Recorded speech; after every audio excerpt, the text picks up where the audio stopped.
Kelompok 5.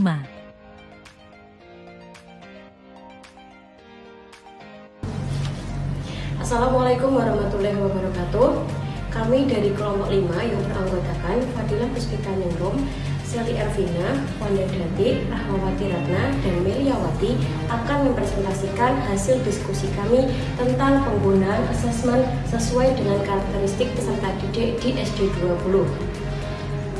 Karakteristik peserta didik yang kami pilih ada 5. Yang pertama itu adalah tempat tinggal di lingkungan pedesaan dan masih banyak persawahan. Untuk yang kedua itu adalah persamaan latar belakang, yaitu suku, budaya, adat maupun agama. Karena di SD 20 agamanya 100% Islam.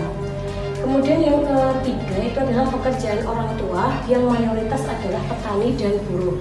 Yang keempat adalah status sosial ekonomi yang beragam, namun sebagian besar adalah kelas menengah ke bawah. Kemudian yang kelima itu adalah kemampuan akademis peserta didik. Ada 3 kategori, yaitu sangat mahir, cukup mahir, dan kurang mahir. Untuk rancangan asesmennya kami ada 3, yaitu asesmen diagnostik, asesmen formatif, dan asesmen sumatif. Untuk asesmen diagnostik bertujuan untuk mengidentifikasi pengetahuan awal peserta didik dengan instrumennya rubrik non-tes dan teknik tesnya lisan, meliputi aspek kognitif maupun non-kognitif. Untuk diagnostik non-kognitif, kami menanyakan apa kabar kalian hari ini, kemudian yang kedua, apa hari ini ada yang sakit, yang ketiga, apakah kalian sudah makan, dan lain sebagainya. Sedangkan untuk diagnostik kognitif, karena kita akan membahas tentang bagian-bagian tumbuhan dan fungsinya, kita akan menanyakan apakah kesamaan tumbuhan dengan hewan dan manusia. Kemudian yang kedua, apakah perbedaan tumbuhan dengan hewan dan manusia. Dan yang ketiga, apa saja bagian dari tumbuhan dan fungsinya. Selanjutnya, nah untuk yang kedua ada asesmen formatif dengan tujuan monitoring dan memberikan umpan balik menggunakan instrumen tes dan non-tes dengan teknik tes tertulis, meliputi aspek kognitif, aspek afektif, dan aspek psikomotor. Nah untuk contoh rubrik tes kognitif ini kita mengkaitkan dengan karakteristik peserta didik yang tempat tinggal, yaitu di lingkungan pedesaan dan masih banyak persawahan.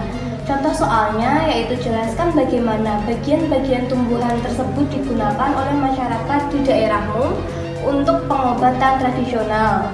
Dengan level kognitif ada C2, C3, C4 hingga C5. Untuk bentuk soalnya sendiri kita menggunakan bentuk soal uraian. Yang kedua yaitu aspek afektif, kita menggunakan 3 profil pelajar Pancasila. Yang pertama berkebinekaan global, yang kedua bernalar kritis, dan yang ketiga gotong royong. Untuk aspek psikomotor kita menggunakan 2, yaitu yang pertama keterampilan mengamati dan mengidentifikasi bagian tumbuhan, yang kedua keterampilan mengkomunikasikan hasil observasi. Nah, yang ketiga ada asesmen sumatif dengan tujuan evaluasi hasil belajar secara menyeluruh menggunakan instrumen tes dan teknik tesnya tertulis. Nah, untuk indikator soalnya kita menggunakan level tes kognitif yaitu C2, C3, dan C4. Bentuk soalnya sendiri kita menggunakan pilihan ganda. Untuk jumlah soalnya kita ada 10 soal. Sekian presentasi dari kelompok 5. Terima kasih. Assalamualaikum warahmatullahi wabarakatuh.